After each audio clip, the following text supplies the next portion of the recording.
It was Thanksgiving, just before 8 in the evening.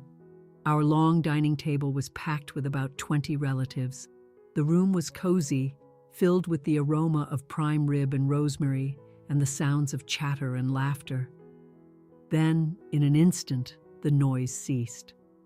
My sister Charlotte stood up. She wasn't holding a glass for a toast. Instead, she held my open laptop, lifting it high over her head. She angled the screen so every person at the table could see the numbers glowing on the display. She yelled, "Everyone, take a look! Alex has been hiding $14.6 million from us." The room froze. It felt as if every molecule of air had been vacuumed from the dining hall. A steak knife clattered loudly onto a porcelain plate. My mother, Eleanor, gasped, her hand flying to her chest. My father, Robert, didn't even glance at the screen.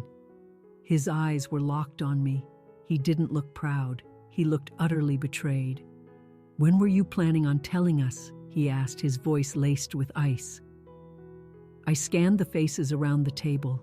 I saw stunned disbelief on my aunt's faces. I saw a flash of raw greed in my cousin's eyes. And I saw Charlotte, smiling. She believed she had me cornered. She thought by invading my privacy, she could force my hand. But the balance of power had already irrevocably shifted. Because what none of them knew was that I had already discovered their secret first. Before we get into the heart of it, please take a moment to like this video, subscribe to the channel, and drop me a comment below. I'd love to know where in the world you're watching from. I grew up in a town that could have been on a postcard.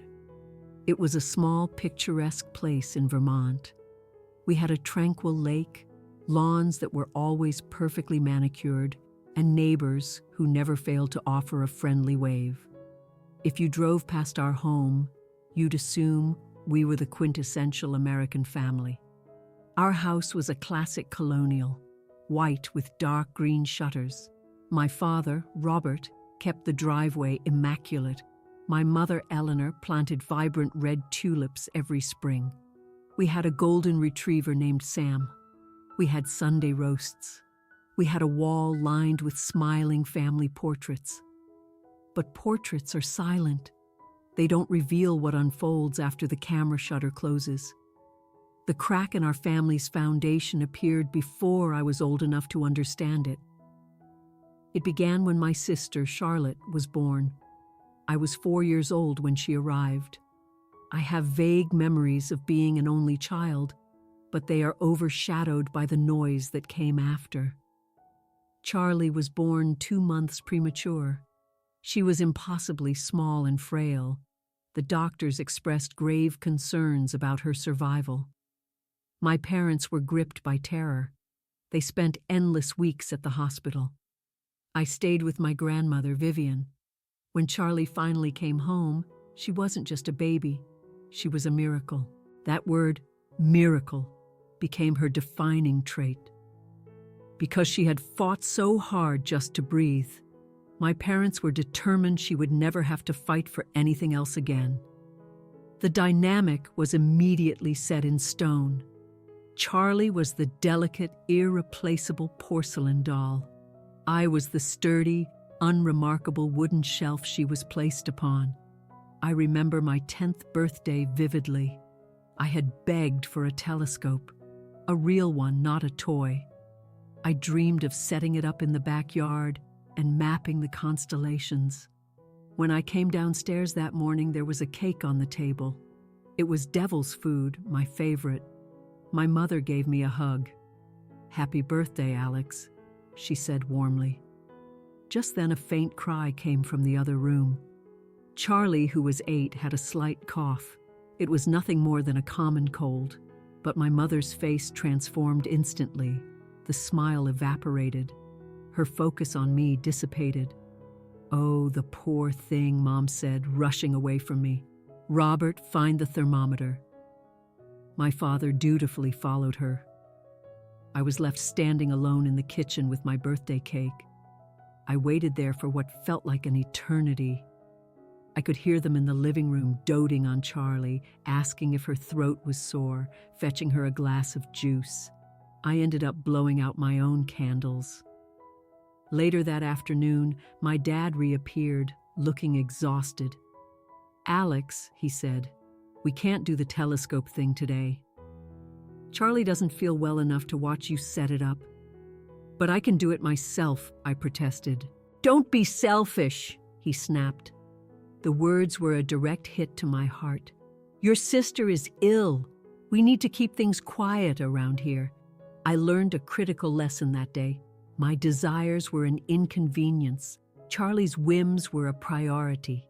This pattern repeated itself endlessly. If I had a lead role in the school play, Charlie would develop a mysterious headache, so Mom would stay home with her.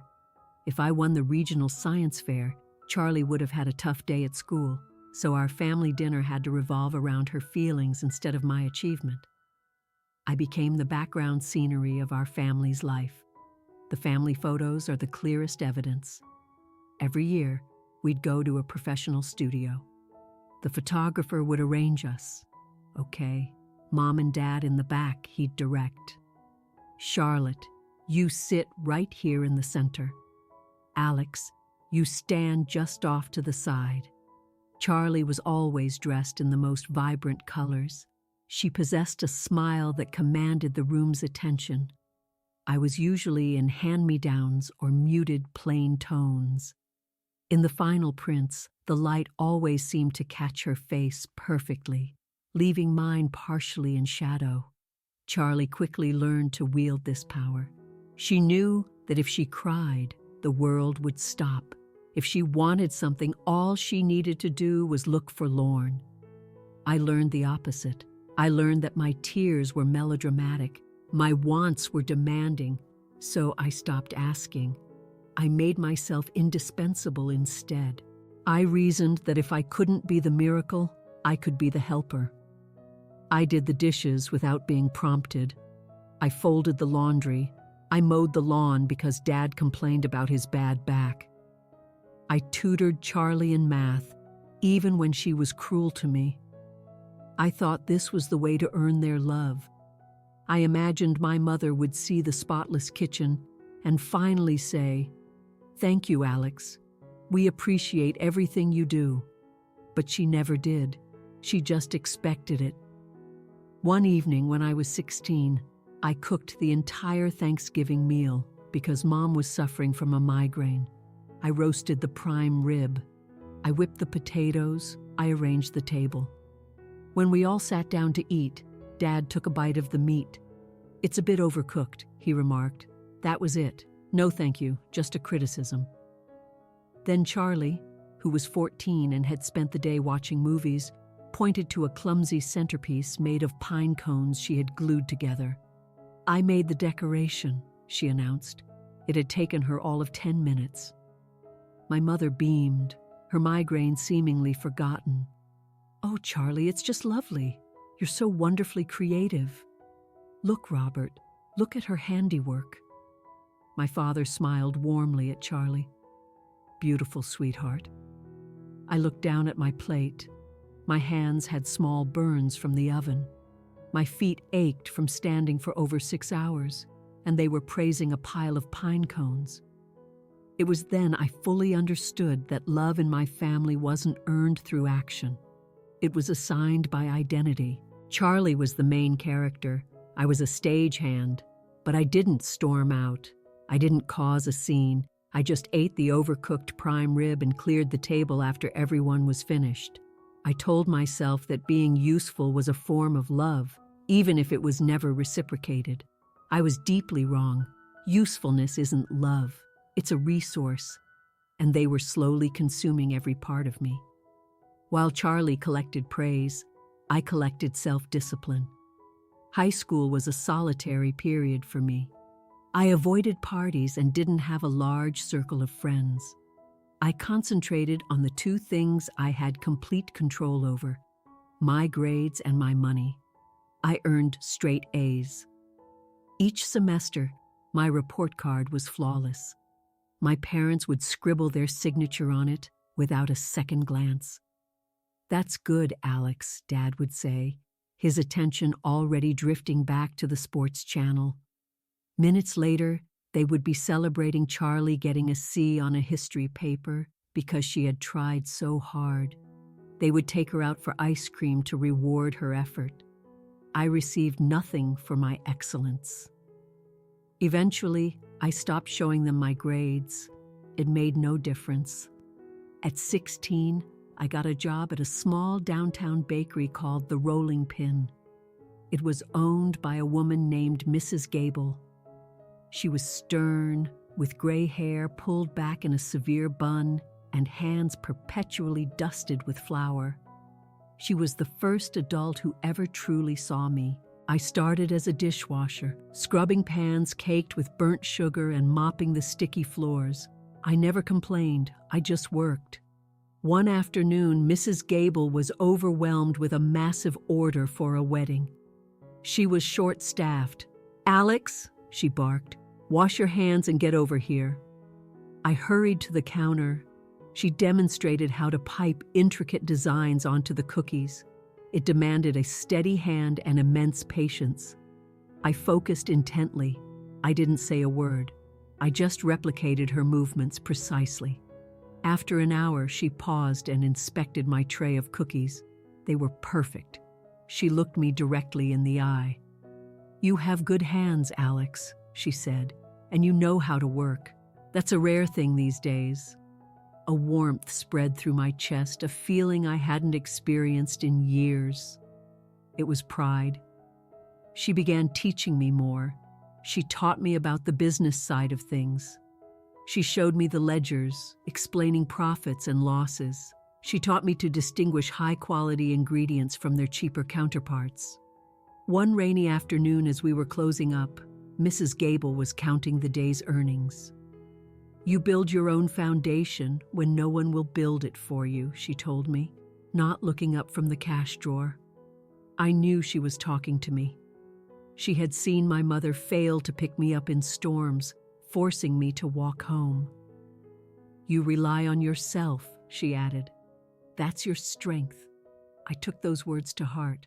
I saved every dollar I earned. I didn't buy trendy clothes or makeup.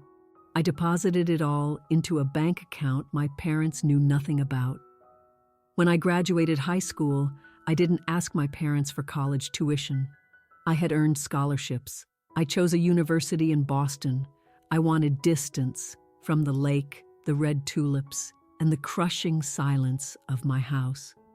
In college, I discovered a unique niche, the authentication of rare books and manuscripts.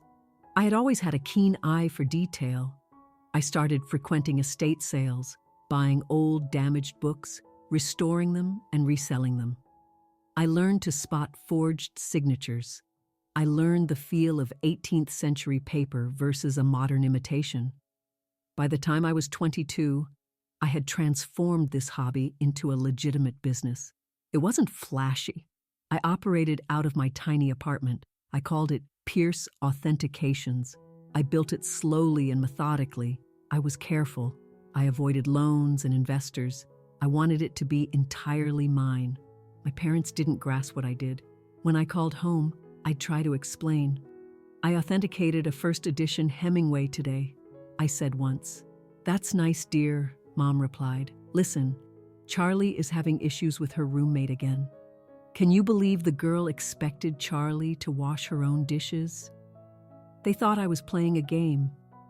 They imagined I was just dealing with trinkets, as my father called them. "Alex is doing her little book thing," he'd tell the neighbors.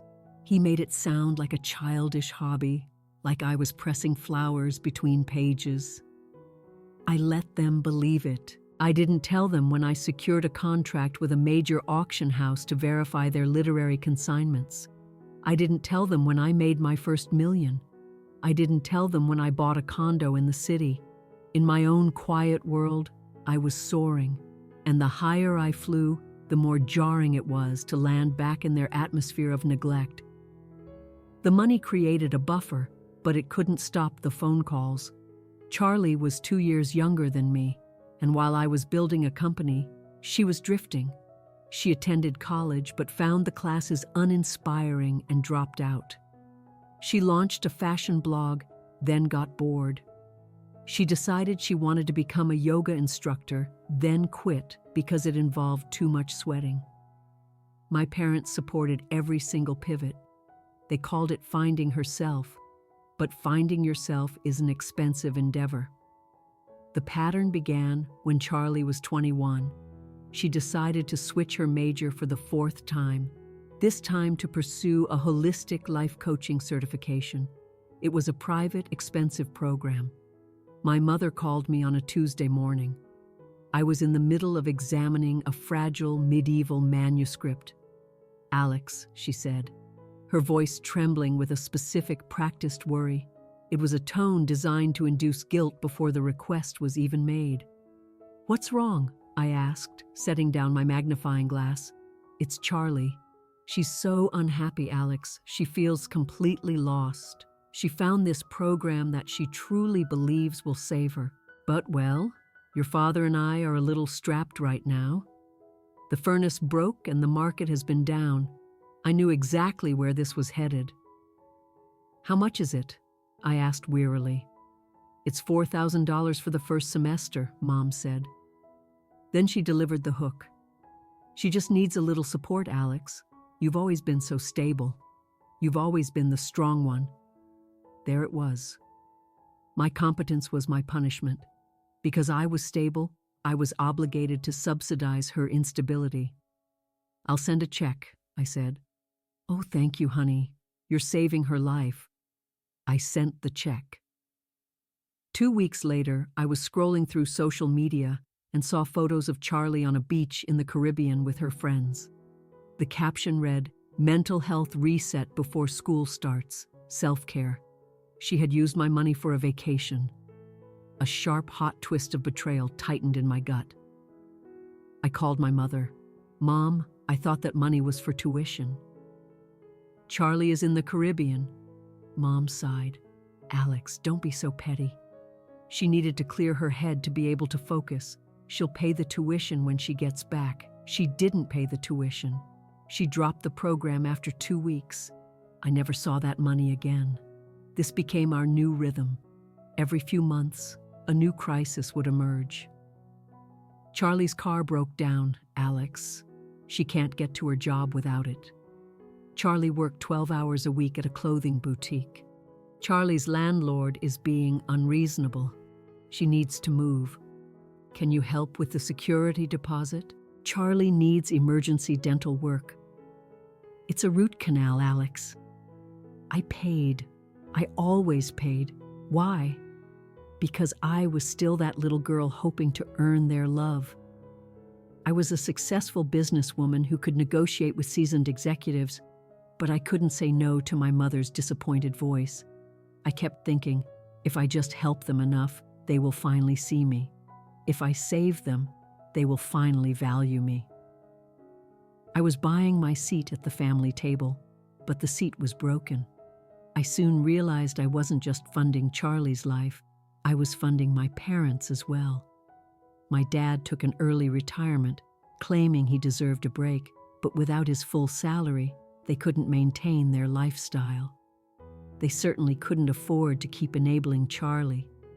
So, they outsourced the cost to me. I was sending them $2,500 every month, which I framed as a gift. I told them I was doing well with my little book thing and wanted to help. They cashed the checks without delay. Did they ever ask if I could afford it? Never. Did they ever ask if I needed anything? Not once. One Christmas, I gave my parents a check for $15,000 to clear their credit card debt. My dad glanced at the check and nodded. "Thanks, Alex. This will help." 10 minutes later, Charlie opened her gift from them, a designer handbag that cost at least $3,000. My dad smiled at her. "Only the best for our girl," he said proudly. I sat there, watching her admire the bag's leather. I had essentially paid for that bag. My money had erased their debt so they could immediately go into more debt for her. I felt like a ghost, pouring my life's work into a black hole of entitlement. I drove back to Boston that night and sat in my silent, pristine apartment. I looked at my bank accounts. I was wealthy. I was independent. But I felt ensnared by an invisible cord that tethered me to their endless needs. I thought I was keeping the peace, but I was just financing their dysfunction. The demands were bad, but the dismissal was far worse. The first real crack in my carefully constructed patience appeared in October, a month before that fateful Thanksgiving. I was scrolling through social media during my lunch break and saw a post from Charlie. It was a photo of a brand new luxury SUV with a giant red bow on the hood. She was leaning against it, sunglasses on, posing like an influencer. The caption read, "New wheels. So proud of myself. Hard work really does pay off. Boss babe, independent woman." I stared at the screen, my hands starting to tremble. I knew precisely how she had gotten that car. 3 days prior, my mother had called me in tears, saying Charlie's old car had died on the highway and that she was terrified. I had wired them $20,000, telling them to get her a safe, reliable used car. Charlie had taken that money, added whatever pittance she had, and bought a top-of-the-line SUV, and now she was taking full credit for it. Hard work pays off. I scanned the comments. My mother had written, "So proud of you, sweetie. You deserve all the best." My father had added, "That's my girl." An aunt commented, "Charlie, you're such an inspiration." There was no mention of me, no mention of the wire transfer. I felt physically ill. It wasn't just about the money anymore. It was the deliberate construction of a lie.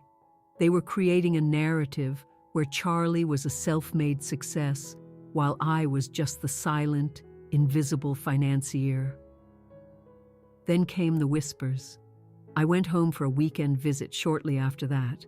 I ran into Mrs. Nelson, our old neighbor, at the grocery store. "Oh, Alex," she said, her expression a mixture of pity and condescension. "It's so good to see you." "You too," I said, forcing a smile. "Your mother tells me you're still trying to figure things out in Boston," she said, lowering her voice conspiratorially. "It's all right, dear. Not everyone finds their footing right away. It's just so wonderful of your parents to be helping you out with your rent." I froze, the carton of milk in my hand suddenly feeling heavy. "Excuse me?" "Oh, don't be embarrassed," she said, patting my arm. "Charlie mentioned that you have to borrow money from them sometimes. It's a tough world out there." My blood ran cold. Charlie was telling people that I was the one borrowing money. She was projecting her own reality onto me, stealing my success and cloaking me in her failures. I walked away from Mrs. Nelson without another word, my body shaking with a rage so profound it felt like a physical illness. I drove straight to my parents' house. I wanted to scream. I walked into the kitchen. My dad was at the table, scrolling through his phone. My mom was chopping vegetables. "Alex, you're early," she said without looking up. I took a deep, steadying breath. I decided to test them one last time. I wanted to see if there was any shred of respect left for me. "I had a huge week," I said quietly. "I just signed a new client, the National Archives. They want me to authenticate their entire collection of presidential letters. It was a monumental deal, the pinnacle of my career." My mom didn't miss a beat with her chopping. "That's nice, dear." My dad didn't look up from his phone. He chuckled at a video. "Dad," I said, a little louder. "Hmm?" He glanced at me for a fraction of a second. "That's nice, Alex." Then he turned his phone toward me. "Look at this video Charlie posted. She's so hilarious." It was Charlie doing some silly dance in her kitchen. I looked at my father's face, beaming with pride over a 15-second clip. He had completely dismissed my career-defining achievement. That was the moment. It wasn't a loud explosion, but a quiet, final click in the deepest part of my heart. I realized that no matter what I accomplished, no matter how much I gave them, I would never be Charlie. Their silence wasn't just neglect, it was a deliberate erasure of my existence. They didn't see me, they only saw what I could provide. And now Charlie was actively tarnishing my reputation to bolster her own. I went upstairs to my old bedroom and sat on the bed. I didn't cry. I felt something else entirely. I felt cold. I felt finished. I formed a plan. Thanksgiving was approaching. They had insisted we celebrated at my lake house, the one they believed I was renting, but which I actually owned. I decided I would play the part of the perfect daughter one last time, but after that, I was going to cut the cord. I was going to stop the payments. I had no idea that Charlie was plotting her own surprise. I had no idea she was about to force my hand. I thought I was taking back control, but as I prepared for that dinner, I was walking into an ambush. The stage was set, the actors were in place, and the curtain was about to come crashing down on our perfect family forever. That Thanksgiving was meant to be flawless. That was my mission. If I created a perfect day, perhaps they would run out of things to criticize. If the prime rib was perfectly cooked and the house was impeccably clean, maybe they would just eat and be content. I was living in a stunning lake house 2 hours north of the city. I had told my parents I was just renting it for the holiday. It was a lie. I had bought it with cash 3 months prior. It was my sanctuary, with floor-to-ceiling windows overlooking the water, a massive stone fireplace, and a kitchen I had designed myself. I spent 3 days preparing. I was up at 5 a.m. on Thanksgiving morning. The house was still, the sun just beginning to turn the lake from black to gray. I went downstairs and started the coffee, my checklist on the counter. Prime rib, 20 pounds. Check. Cranberry sauce, homemade with orange zest. Check. Stuffing, Dad's favorite with sausage. Check. Apple pies, baking now. I was trying to prove something to them, to show them I could host a family gathering with more grace and competence than anyone. I cleaned the baseboards. I polished the silverware. I arranged fresh flowers in the entryway.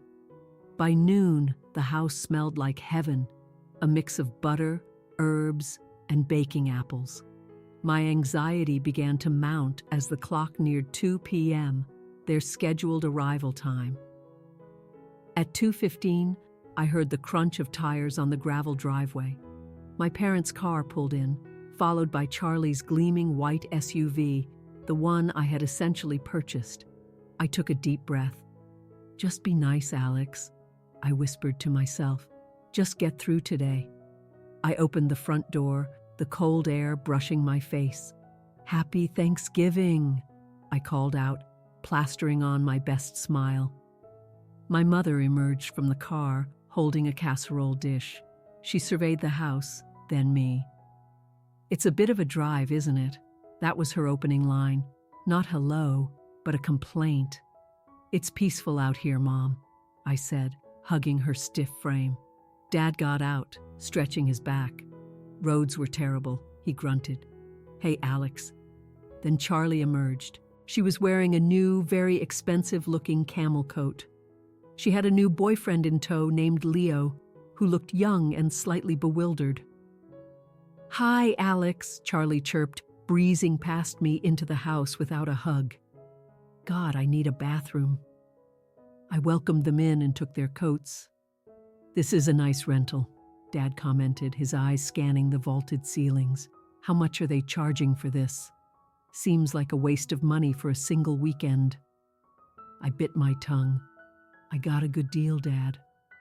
"Well, be careful," Mom added, wiping her feet aggressively on the welcome mat. "You don't want to overextend yourself. We can't bail you out if you can't make rent." The irony was so thick I almost choked. I had over $14 million in assets and they were worried about me making rent on a house I owned outright. But I just smiled. "Come on into the kitchen," I said. "I have appetizers." The next 4 hours were a masterclass in endurance.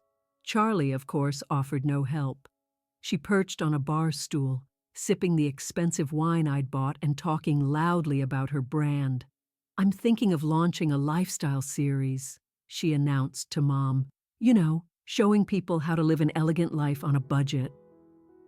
Mom nodded with fervent enthusiasm. "That's brilliant, Charlie. You have such a wonderful eye for style." I was basting the prime rib, sweating from the heat of the oven. "Alex," Charlie said, swirling her wine, "do you have any vegan options? Leo is trying to cut back on meat." I glanced at Leo, who was currently stuffing a sausage-filled mushroom into his mouth. "I made a large roasted vegetable salad," I said through gritted teeth. "Cool," Charlie said, looking bored. "So, Mom, for this series, I'm going to need better lighting equipment. It's really an investment." I recognized her tone. She was priming them for a request. "How much would that be?" Mom asked softly. "Like $3,000, but it'll pay for itself once I get sponsors," Charlie said. Mom's eyes flickered to me. She didn't say a word, but her look was clear. Alex can help. I turned back to the sink and started washing dishes with more force than necessary, just to drown out their conversation. Around 5 p.m., I realized I had left my large serving platter in my study upstairs. It was a home office I had set up, a room I usually kept locked. But in the rush of cleaning, I'd left the door ajar. "I'll be right back," I announced. "I need the big platter." As I headed for the stairs, Charlie suddenly stood up. "I'll help." I froze. Charlie never helped. "It's okay, I've got it," I said quickly. No, I need to stretch my legs," she insisted, following me up the stairs. I didn't want her anywhere near my personal space, but I couldn't stop her without causing a scene.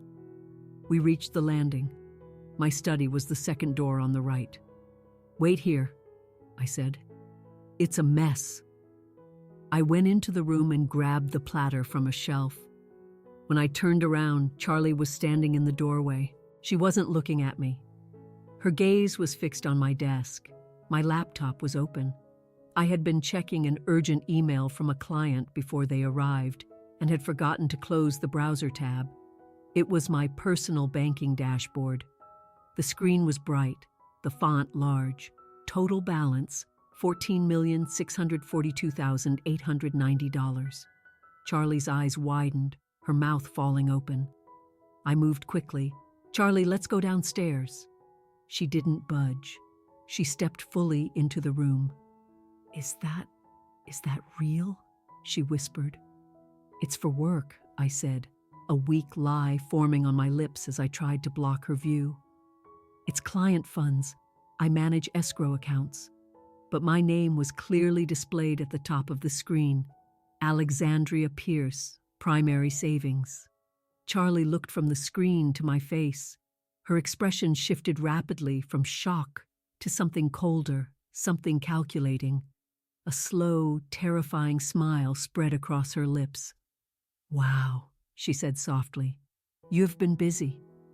"Charlie, please," I begged, my voice low. "Don't say anything. It's complicated. I'll explain everything later." She just looked back at the laptop, then at me. "Fine," she said, her voice deceptively sweet. "Whatever you say, sis." We sat down for dinner. The air was thick with unspoken tension. I tried to start a conversation. "So, Dad, how's the golf game?" He grunted an answer, his eyes fixed on Charlie. She was quiet, staring at her plate, that same strange, knowing smile playing on her lips. "Let's eat," I said, my voice shaky. We passed the potatoes. We passed the gravy boat. Then Charlotte stood up. She didn't have a wine glass. She had slipped upstairs while I was carving the prime rib. I hadn't even noticed. She was holding my laptop. I felt the blood drain from my face. "Charlie, what are you doing?" I asked, my voice barely a whisper. She ignored me. She walked to the head of the table, positioning herself right between our parents. She slammed the laptop down on the table, facing them. "Everyone," she announced, her voice ringing with theatricality. "Before we eat, I think we should all see what Alex has been hiding from us." She hit the space bar to wake the screen. The numbers glowed in the dim, festive light. $14,642,890. "Alex is a millionaire," Charlie shouted. "A multimillionaire." The room plunged into a silence so profound it was deafening. It was the silence of a bomb about to detonate. For a long moment, nobody moved. My mother stared at the screen, blinking, as if the numbers were in a foreign language. My father set his fork down with a loud, sharp clink against the china. "What is this?" Dad asked, his voice low and dangerous. He looked at me, not with pride, but with pure accusation. "It's my account," I said. I remained seated, my back ramrod straight. The time for lies was over. $14.6 million, Mom whispered, her voice cracking. "Alex, is this some kind of sick joke?" "No," I said. Charlotte laughed, a sharp, bitter sound. "She's been lying to us for years, pretending to be struggling, letting us worry about her, while she was sitting on a dragon's hoard of gold." "Alex, is that true?" Mom asked, tears welling in her eyes. "You had all this money and you just let us struggle?" "I didn't let you struggle," I said calmly. "I sent you $2,500 every single month. I paid off your credit cards last Christmas. I bought Charlie's car. I have given this family over $150,000 in the last 3 years alone." "Crumbs," Charlie shrieked. "That's just crumbs to you." "You have millions, Alex. You could have bought me a house. You could have paid off Mom and Dad's mortgage with a single check, but you just sat on it, hoarding it all for yourself." My father stood up, his face turning a blotchy red. "How dare you?" he seethed. I looked him straight in the eye. "How dare I what, Dad? Succeed? How dare you deceive us?" He spat. "We are a family. Families share everything. We've been worrying about money, cutting back, budgeting every penny, and you were sitting on a fortune. Do you have no conscience?" A fire ignited in my chest. "I didn't deceive you," I said, my voice rising. "I just stopped sharing parts of my life with you. And why would I? You never once asked about my work. You never cared about my life. You only ever called when you needed another check. Because we thought you were barely scraping by," Mom cried, tears now streaming down her face. "We were trying to protect you. We didn't want to burden you with our problems." "Protect me?" I laughed, a hollow, joyless sound. "Mom, you called me with a new financial crisis every other month. You didn't protect me. You used me." "We are your parents," Dad bellowed, slamming his hand on the table, making the silverware jump. "We raised you. We fed you. And this is how you repay us? By hiding your success, by being stingy and selfish." Charlie crossed her arms, looking triumphant. She had successfully twisted the narrative. In their eyes, I wasn't the hardworking daughter. I was the greedy, deceitful traitor. "I want to know," Charlie said, leaning over the table with a predatory glint in her eye. "How much else are you hiding? Do you own this house?" I looked at her, my resolve hardening. "Yes." "I knew it," she shrieked. "You lied. You said you were renting. You're a pathological liar, Alex." "I lied because I knew this exact moment would happen." I stood up now, my body trembling, but my voice steady. "I knew that the second you saw the money, you would stop seeing me. You would only see a walking bank account." "That is a horrible thing to say," Mom sobbed. "We love you, Alex." "Then why are you yelling at me?" I shot back. "Why isn't a single person here saying, 'Congratulations'? Why isn't anyone saying, 'Wow, Alex, you worked so hard for this'? Why is your very first reaction, You owe us, because you do owe us, Dad said, his voice firm. We are family. Family helps family. He glanced at the laptop screen again, and I saw the greed taking root in his eyes. He was already doing the math in his head. This changes things, he said, his tone shifting from anger to a chillingly authoritative calm. We need to sit down and have a serious discussion about how to manage this. Obviously, you can't keep it all for yourself. It's simply not right. Manage it? I asked, incredulous. It's my money, Dad. There is nothing to discuss. Don't be disrespectful, he warned. Charlie needs stability. Your mother and I deserve to retire comfortably. We'll need to set up some trust funds, pay off all the family debts. Charlie chimed in immediately. And I need seed money for my business. Real money, not the pathetic allowance you've been throwing at me. I looked from one face to the next. They were circling me like vultures. My extended family, aunts, uncles, cousins, were all watching, silent and wide-eyed. They wouldn't intervene. They were just spectators at a slaughter. So that's it? I asked quietly. You see a number on a screen and you immediately start spending it in your heads. We are talking about fairness, Alex, Mom said, dabbing her eyes. It's not fair that you have so much and your sister has nothing. You know she's sensitive. You know she struggles. She's 33 years old, Mom, I said flatly. She's not a child. She struggles because she quits every single thing she starts. Don't you dare attack her, Dad yelled. See, Charlie said, her voice dripping with mock victimhood. She thinks she's better than us now. She thinks her money makes her superior. I don't think I'm better, I said, my voice dropping to a cold, calm tone. I just think I'm done. The air in the room was thick and toxic. The magnificent prime rib sat in the center of the table, untouched and growing cold. No one had taken a single bite. I looked at my mother, searching for a trace of the woman who used to bake me birthday cakes. All I saw was a stranger who felt entitled to the fruits of my labor. I looked at my father, trying to find the man who taught me how to ride a bike. I only saw a man who felt entitled to my obedience. And Charlie? She was just smiling. She had won. She had exposed me. She thought she had just unlocked the family vault. Sit down, Alex, Dad ordered. We are going to eat this dinner, and then we are going to go over your finances. I want to see all the statements. I want to see what else you have. He picked up his fork and knife and decisively cut a piece of the prime rib. He chewed it for a moment, his expression souring. And this prime rib is overcooked, he muttered. With all that money, you couldn't have hired a caterer. That was it. That was the sentence. That one, small, petty, utterly unnecessary comment. It was never about the millions. It was the fact that even with a fortune, I still couldn't please him.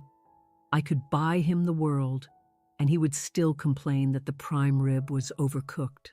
Something inside me finally and irrevocably snapped. It wasn't loud.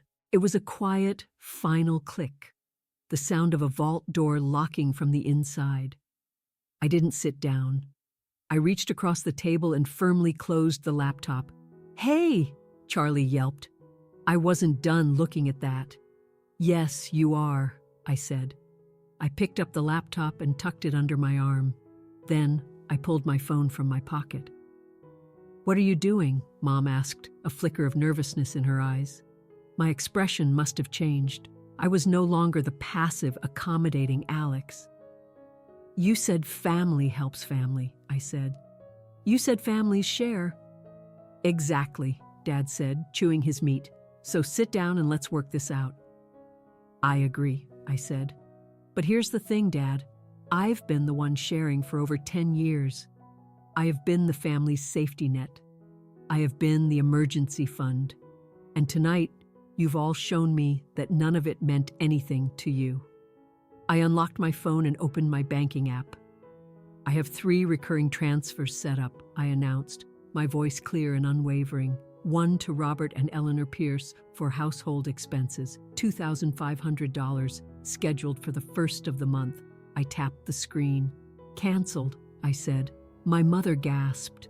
Alex, what are you doing? One to Charlotte Pierce for rent support, $1,800, scheduled for the 5th. I tapped the screen again. Canceled, I said. Charlie leaped to her feet. You can't do that. My rent is due next week. I've already spent my paycheck. Not my problem, I said. And one to the credit card company for the family joint account, the one you use for emergencies, Charlie. I tapped the screen a final time. Card frozen. Account closed. Stop it, Dad shouted, rising from his chair and moving toward me. You are being a spoiled brat. You're throwing a tantrum. I'm not throwing a tantrum, I said, looking him dead in the eye. He was taller than me, but for the first time, I didn't feel small. I'm setting a boundary. For years, you've told me, Alex, you'll be fine on your own. You were right. I am fine. I am more than fine. I am wealthy. I am successful. And as of this moment, I am independent. You are selfish, Mom screamed. You are abandoning your family. No, I said. I'm preventing you from robbing me any further. Not just of my money, but of my peace and my life. You don't want a daughter. You want a sponsor. You will regret this, Dad threatened, his face a deep shade of purple. If you walk out that door, don't you dare think about coming back. You're cutting yourself off. I know, I said. That's the point. Charlie ran around the table and grabbed my arm, her nails digging into my skin. You have $14 million, she screeched, her face contorted with rage. Give me the money. You owe me. I'm your sister. I looked down at her hand, then back at her face. Let go, I said calmly. No, give me the money. I pulled my arm away forcefully. I looked at her with a sudden, overwhelming sense of pity. You're pathetic, Charlie, I said. You're 33 years old, and you're screaming for an allowance. It's time to build your own life. I'm done paying for yours. I turned to the stunned guests. I'm sorry to have ruined dinner, I said. Please, enjoy the prime rib. It's on the house. Literally. I grabbed my purse from the entryway, my car keys already in my hand. Alex, wait, Mom cried, running toward me. She grabbed my hands. Please. I could hear Charlie screaming obscenities. I could hear my father shouting my name. I heard the sound of a glass shattering against a wall. I walked out the front door and got into my car, a simple, unassuming sedan I used to blend in. I got in and locked the doors. I sat there for a moment, watching the house. I could see the frantic silhouettes moving in the lighted windows. It looked like a play, and I was no longer part of the cast. I started the engine and backed out of the driveway. I didn't look back. I drove down the dark country road, the trees blurring into shadows beside me. I expected to feel a profound sadness. I thought I would be sobbing. But as I merged onto the highway, the open road stretching out before me, I didn't feel grief. I felt light. My chest felt open, as if a massive weight had been lifted. I took a deep, clean breath. The air in the car was cold and fresh. I was alone. And for the first time in my life, being alone didn't feel like a punishment. It felt like freedom. I drove for 3 hours straight. I didn't go back to my condo in Boston. They knew that address. They would be there. Instead, I drove to a luxury hotel in downtown. I walked into the opulent lobby, all gold and marble, and the quiet was a balm to my frayed nerves. I booked the presidential suite, using my black card without a thought to the cost. When I got to the room, I tossed my phone onto the bed. It had been vibrating non-stop for the entire drive. I poured a glass of water from the minibar and sat in a plush armchair by the window, looking out at the glittering city lights. Then I picked up the phone. I had 52 missed calls, 15 from Mom, 22 from Dad, 15 from Charlie, and 94 text messages. I began to read them. It was a fascinating, if horrifying, study in manipulation. Mom, 8:30 p.m. Alex, please come back. We are family. Mom, 8:45 p.m. Your father is furious. You need to come home and apologize. Mom, 9:15. Charlotte is hysterical. How could you be so cruel to your sister? Mom, 9:45. The monthly transfer didn't go through. Please fix it. We have bills due. Dad, 8:32 p.m. You are a disgrace to this family. Dad, 9 p.m. Pick up the phone now. Dad, 10:15 p.m. I'm speaking with a lawyer in the morning. You can't just cut us off. There are such things as verbal contracts. Charlie, 8:50 p.m. You absolute bitch. Charlie, 9:20 p.m. I hope you die alone with all your precious money. Charlie, 10 p.m. Send me $100,000 and I won't tell everyone on social media what a horrible, greedy person you really are. I read every single one. I didn't reply. I took screenshots of all of them, especially Charlie's blatant blackmail attempt. Then I called Marcus Vance. Marcus was my attorney and one of the only people who knew the full truth about my finances. He was a calm, older man with a gravelly, reassuring voice. Alex, he answered. It was late, but he always picked up. It happened, I said. They know. Are you safe? Was his first question. Yes, I'm at a hotel. Did they make any threats? Yes. Dad is talking about suing. Charlie is trying to blackmail me. Marcus let out a long, low sigh. Okay, we planned for this contingency. Do you want me to proceed with the containment protocol? Yes, I said without hesitation. Shut it all down. I'll have the cease and desist letters drafted and sent by courier in the morning, Marcus said. I'll also contact your financial institutions to flag your accounts for any suspicious access attempts. And Alex? Yeah, you don't owe them a single dime, not legally and not morally. Remember that. I know, I said. I finally, truly know. The next morning I woke up early. I ordered a lavish room service breakfast. Pancakes, fresh fruit, a pot of strong coffee. I ate slowly, savoring every bite. Then I got to work. Not on authenticating books, but on rebuilding my life. I had my number changed. I sent the new number to only 2 people, Marcus and Mrs. Gable. I listed my Boston condo for sale that same day. I didn't want to be anywhere they could find me. By noon, the legal letters had been delivered. Marcus forwarded me the confirmations. To Robert and Eleanor Pierce. This letter serves as formal notice to cease and desist all forms of harassment of our client, Alexandria Pierce. Any further attempts to contact her, visit her properties, or demand funds will be met with an immediate filing for a restraining order. To Charlotte Pierce. Regarding your text message dated November 23rd attempting to extort $100,000, this evidence has been preserved. Any further threats or attempts at defamation will result in immediate reporting to the relevant criminal authorities.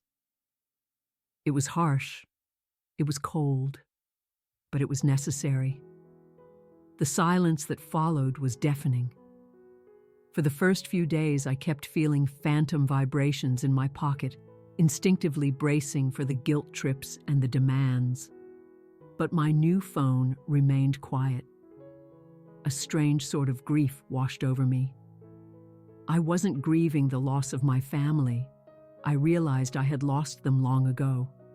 I was grieving the loss of hope. I was grieving for the little girl inside me who kept thinking, maybe this time they'll love me.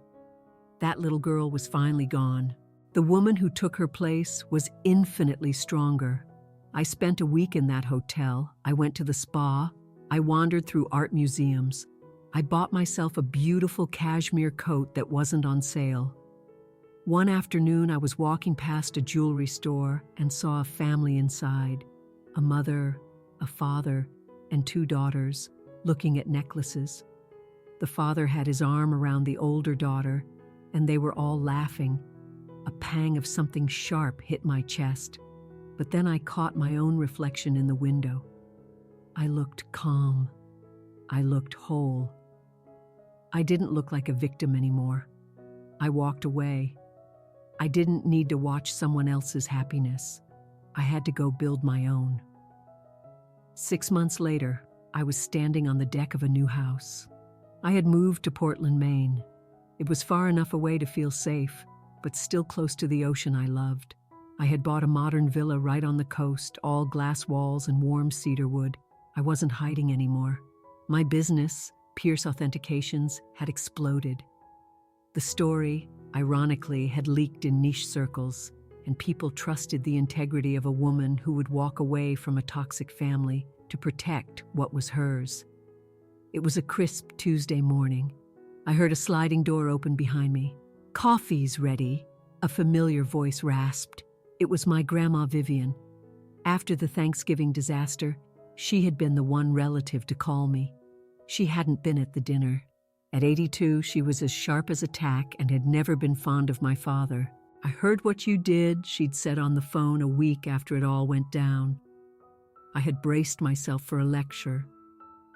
"Good for you," she'd cackled instead. "About damn time." She told me she was lonely and that the food at her nursing home was mush. So I moved her in with me. She had her own wing of the house and a nurse who came by during the day, but most of the time, it was just us. She walked out onto the deck now, holding 2 steaming mugs, wearing a bright yellow cardigan. "Thanks, Grandma," I said, taking a mug. "Your sister called me yesterday," she said casually, taking a sip of her coffee. I stiffened. "Charlie called you?" "Yep. Wanted to know where you were living. Said she wanted to send you a birthday card. My birthday was next week." "Did you tell her?" I asked. Grandma snorted. "I told her you were living on a private island in Fiji and that she could go kick rocks." I laughed, a real, deep, belly laugh. She also asked if I could lend her $500, Grandma added, rolling her eyes. "Some things never change." "No," I said, looking out at the sparkling water. "They don't." My parents had tried to reach out through lawyers, making vague threats about filial support laws, but Marcus shut them down completely. They had no legal ground to stand on. I heard through the grapevine that they had to sell their house and downsize to a small apartment. Charlie had been forced to get a full-time job at a call center. I didn't feel happy about their struggles. I didn't feel sad either. I just felt neutral. They were adults, finally living with the consequences of their own choices. I turned back to the ocean view. The sun was hitting the waves, making them glitter like a million tiny diamonds. I thought about the journey.